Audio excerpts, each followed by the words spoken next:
They handed it to me folded in half. No letterhead, no logo. Just a simple page already creased like it had been carried around for a long time. The supervisor said, "Read it before midnight," then added, "If anything changes, stop reading." The mall was closed, officially. My job was cleaning. Floors, bins, restrooms if I felt brave. I unfolded the paper near the service corridor lights. At the top, it read, "Night maintenance rules, updated as needed." Rule number 1, do not clean glass surfaces after 12 a.m. This includes mirrors, windows, display fronts, polished metal, and dark screens. Rule number 2, if a reflection appears clearer than the surface itself, look away slowly.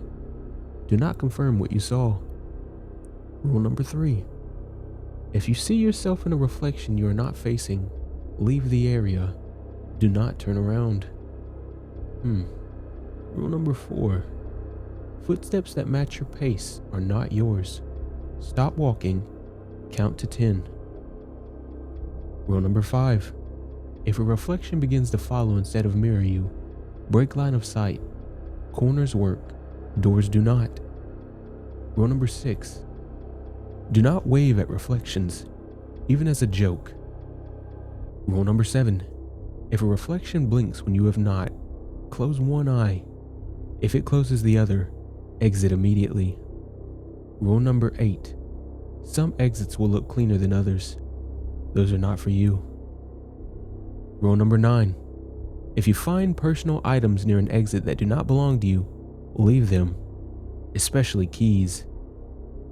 Rule number 10, if the rules end abruptly, stop reading. That means it is close enough to see the page.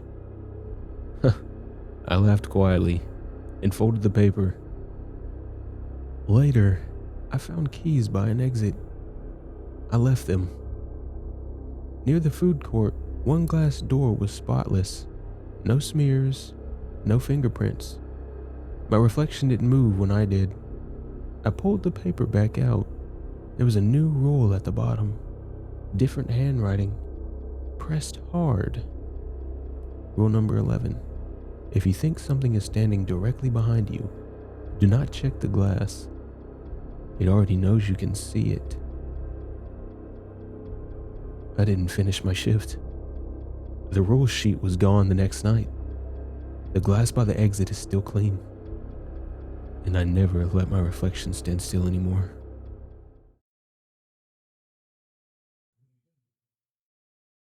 Evan said he'd be 5 minutes. He'd gone to park his old Toyota Camry, the one with the faded clear coat and the dent in the rear bumper that never quite lined up properly. I watched the headlights disappear into the car park, and I figured I'd just poke my head inside the mall while I waited. Stretch my legs, kill a bit of time. The place was meant to be abandoned, shut down years ago. Everyone around here knew that. Still, standing out the front, it didn't feel abandoned. It felt finished. I remember thinking the reflections looked a bit too tidy, like they were lined up on purpose. I walked along the outside of the building, following the curve of the wall. That's when I spotted a side entrance, half hidden beyond an old directory sign. No chains, no boards, just a handle. I gave it a test without really thinking. The door opened. I hesitated, listening. Nothing. No hum of power, no footsteps. Just still air and the faint smell of dust that hadn't been stirred in a while. "All right," I muttered. "Just a quick look." Inside, the mall opened into a long central corridor. Tile floors, storefronts sealed behind glass. Old posters still hanging in frames, advertising sales that ended years ago. The silence pressed in, thick but not dead, like the building was holding its breath. What struck me first was how untouched everything looked. Not pristine, just paused. I walked further in. My footsteps came back soft and delayed, like the sound was thinking about it before returning. Somewhere ahead, near one of the kiosks, I saw something pale on the floor. Small, out of place. From a distance, it looked like fabric. There was a faint white marking on it, some kind of logo, maybe.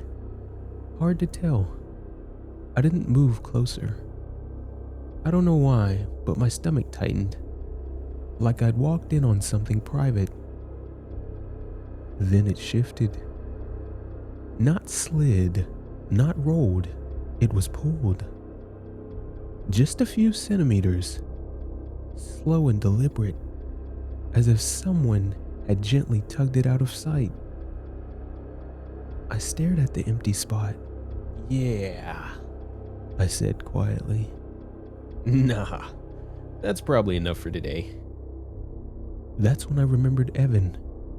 I wasn't meant to be in here alone.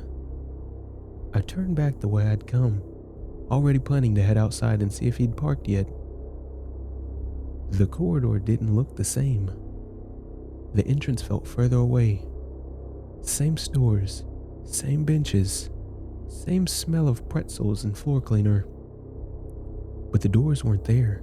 Instead, there was a long stretch of glass I didn't remember passing. As I walked, my footsteps echoed back a half a second late. I caught my reflection in a window and froze. It was me, walking fast, eyes wide, and something right behind me. Not touching, not separate enough to have space. It moved when I moved, close enough that it looked like an outline pressed against my back. When I lift my hand slightly, the shape lifted too. My reflection blinked. I didn't. I spun around. Nothing. When I looked back at the glass, the shape was gone. I started walking faster, not running yet, just close. Every reflective surface confirmed it. Not the same position, not perfectly mirrored, but always there, matching my pace, staying just out of focus. I ducked into a side corridor and nearly tripped over something on the floor. Car keys. Toyota key fob. Worn plastic. A faded tag. Evans. My stomach dropped. I saw the Camry next, or part of it. The front bumper visible through a large interior window like it had been parked inside the mall itself. I turned toward the nearest exit. It was there this time. Clean. Too clean. The glass looked freshly wiped. I saw myself in it. And behind me, close enough to breathe down my neck, something slipped. Just for a second, I saw a detail that didn't belong. Then the lights cut.